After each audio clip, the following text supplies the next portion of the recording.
मनुष्य चाहे कितना भी प्रयास क्यों ना कर ले, कितना भी प्रयत्न क्यों ना कर ले, उसे अपने कर्मों का फल तो भोगना ही पड़ता है। चाहे मनुष्य कितना ही प्रयत्न कर ले, लेकिन वह कभी अपने कर्मों से बच नहीं सकता। जैसी करनी वैसी भरनी, यह वाक्य तो आपने सुना ही होगा। अर्थात जैसे आप कर्म करोगे वैसा ही आपको फल भी प्राप्त होगा। लेकिन मेरा एक प्रश्न है, क्या आप इस बात पर यकीन करते हैं कि जैसा आप कर्म करेंगे वैसा ही आपको फल भी मिलेगा? अब आप में से अधिकतर लोगों के मन में यह प्रश्न ज़रूर उठ रहा होगा, क्योंकि इसमें पूछने वाली बात क्या है? ये तो सत्य ही है कि जैसे हम कर्म करेंगे वैसा ही हमें फल भी मिलेगा।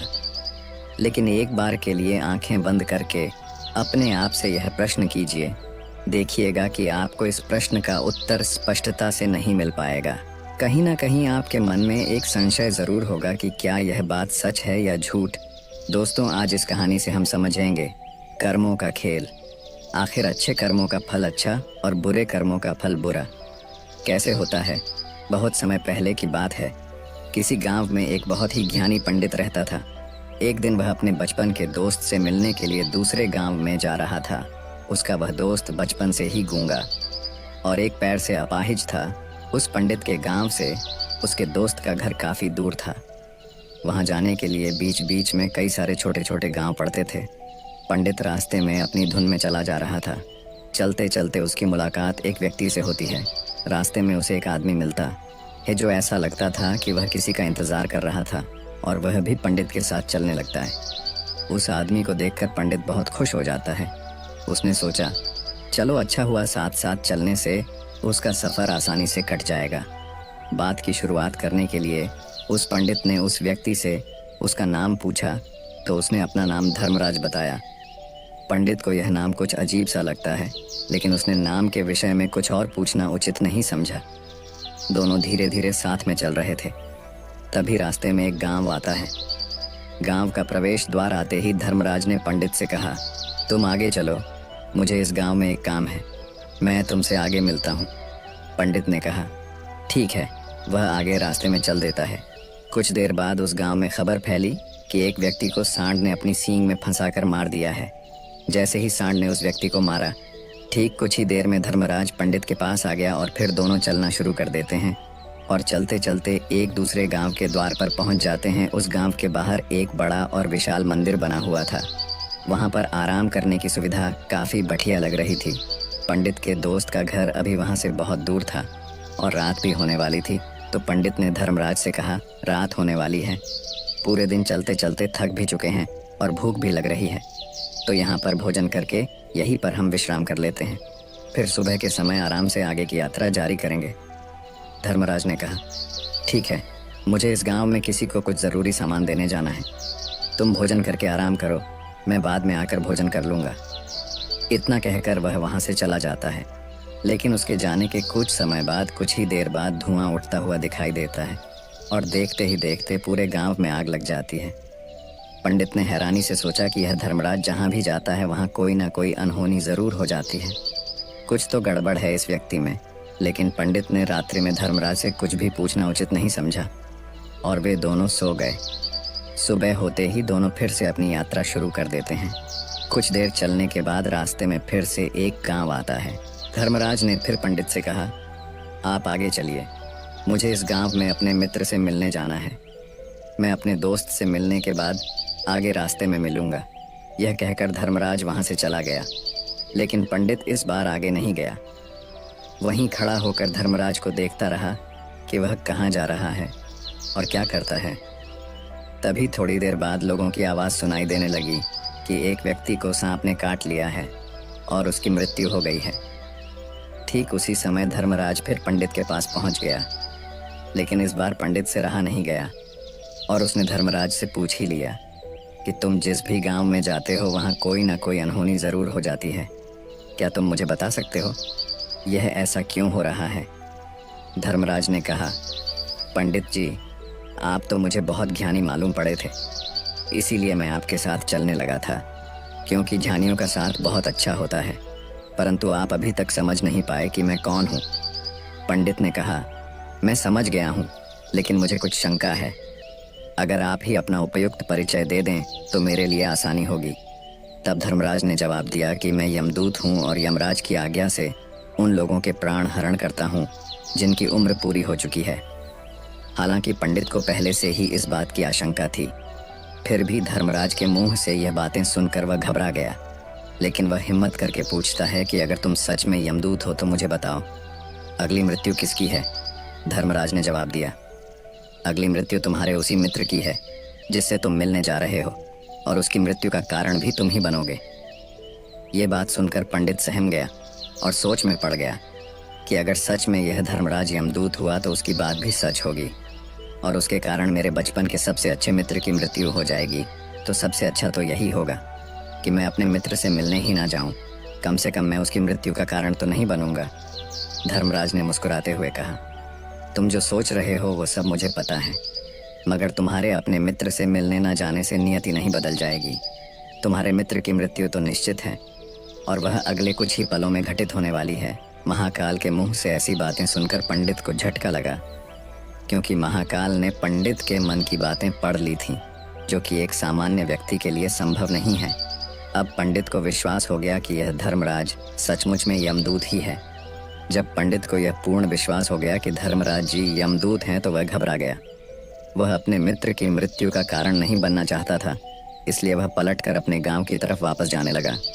लेकिन जैसे ही पंडित वापस जाने के लिए मुड़ा, उसने देखा कि उसका मित्र तेजी से उसकी तरफ चला आ रहा है, जो कि पंडित को देखकर अत्यंत प्रसन्न दिखाई पड़ रहा था। अपने मित्र के आने की गति को देखकर पंडित को ऐसा लगा कि जैसे उसका मित्र काफी देर से उसका ही पीछा कर रहा है, लेकिन वह बचपन से ही गूंगा था और एक पैर से लंगड़ा भी था। इसीलिए ना तो वह पंडित को आवाज देकर रोक पाया था और ना ही उस तक पहुंच पा रहा था। लेकिन जैसे ही वह पंडित के पास पहुंचा, अचानक ही जमीन पर गिर पड़ी और तुरंत ही उसकी मृत्यु हो गई। पंडित हक्का बक्का होकर धर्मराज की ओर देखने लगा, जैसे कि वह पूछना चाह रहा हो कि आखिर क्या हुआ।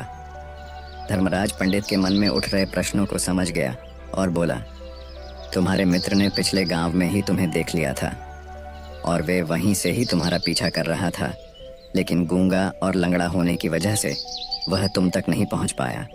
उसने अपनी पूरी ताकत लगाकर तुम तक पहुंचने का प्रयास किया, लेकिन बुढ़ापे में बचपन जैसी ताकत नहीं होती, इसलिए दिल का दौरा होने के कारण उसकी मृत्यु हो गई, क्योंकि वह तुमसे मिलने के लिए अपनी सीमाओं को तोड़कर तुम्हारे पीछे भाग रहा था। इसलिए अपने मित्र की मृत्यु का कारण भी तुम ही कहलाओगे।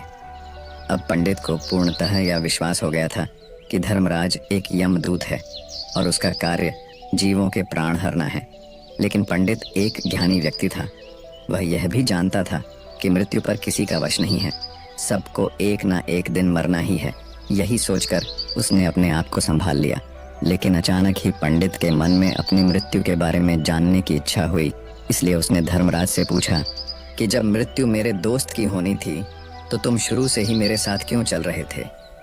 यह प्रश्न सुनकर धर्मराज जोर से हंसा और बोला, मैं तो हर पल हर क्षण सभी के साथ चलता हूँ, किंतु लोग पहचान नहीं पाते, क्योंकि लोगों के पास अपनी समस्याओं के अलावा किसी और व्यक्ति, वस्तु या घटना के बारे में सोचने समझने या उसे देखने का समय ही नहीं होता। पंडित ने कहा, तो क्या तुम यह बता सकते हो कि मेरी मृत्यु कब, कहाँ और कैसे होगी? महाकाल ने कहा, हालांकि किसी भी सामान्य जीव के लिए अपनी मृत्यु के बारे में जानना ठीक नहीं है, क्योंकि कोई भी जीव हो या जानकर, वह अपनी मृत्यु के बारे में जानकर बहुत दुखी हो जाता है। हालांकि तुम जानी व्यक्ति मालूम पड़ते हो और तुमने जिस तरीके से अपने मित्र की मृत्यु को सहन कर लिया है, उसे देखकर लगता है कि तुम अपनी मृत्यु के बारे में जानकर भी दुखी नहीं होंगे।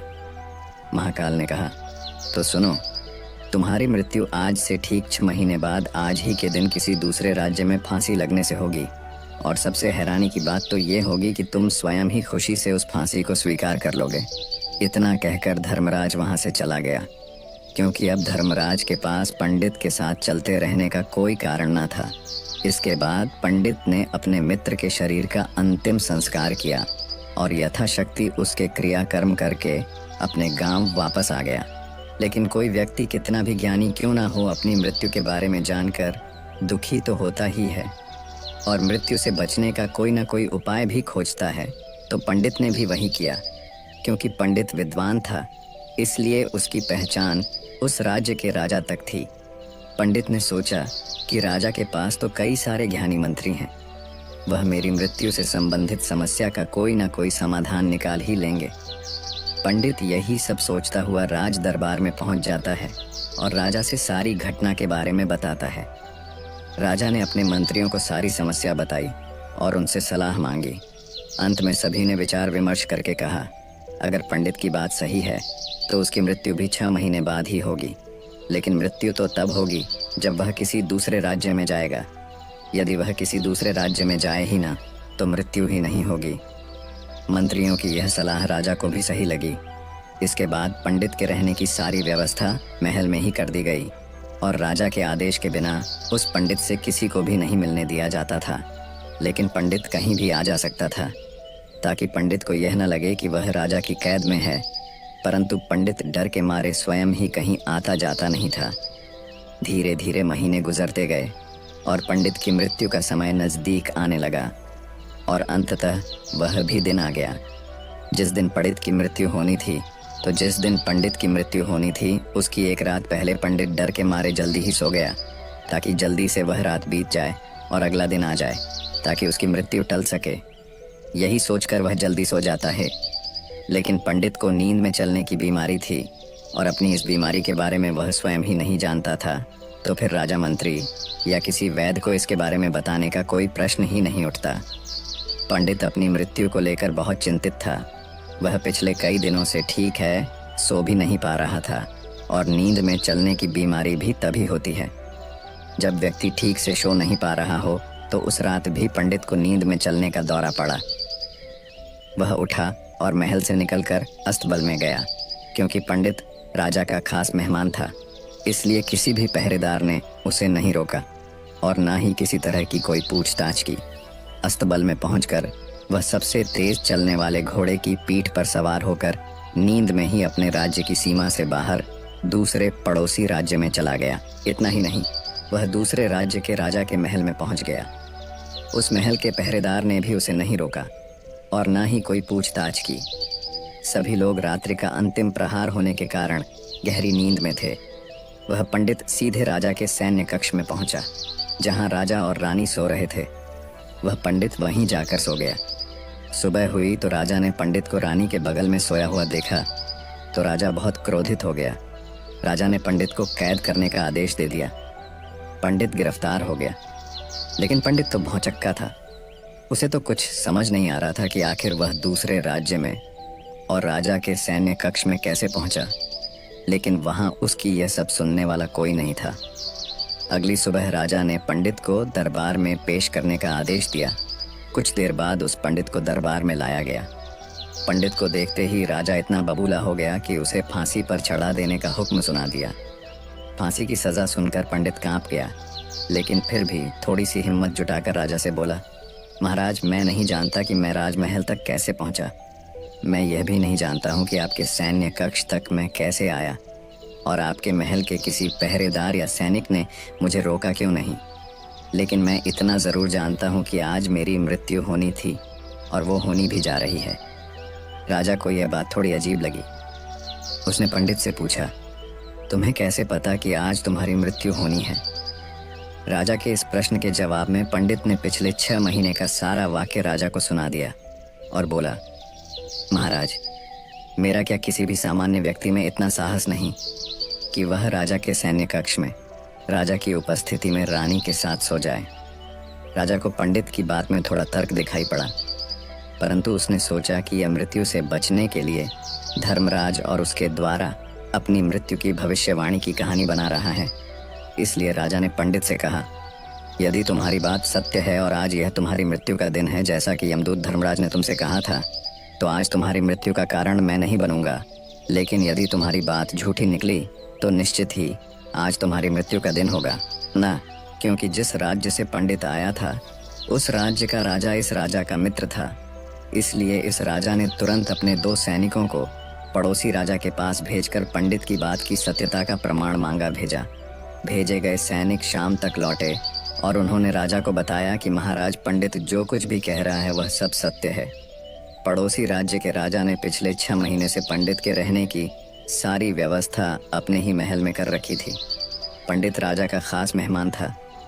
कल शाम राजा आखिरी बार पंडित से उसके कक्ष में मिले थे और उसके बाद यह इस राज्य में कैसे पहुंच गया इसकी जानकारी किसी को भी नहीं है।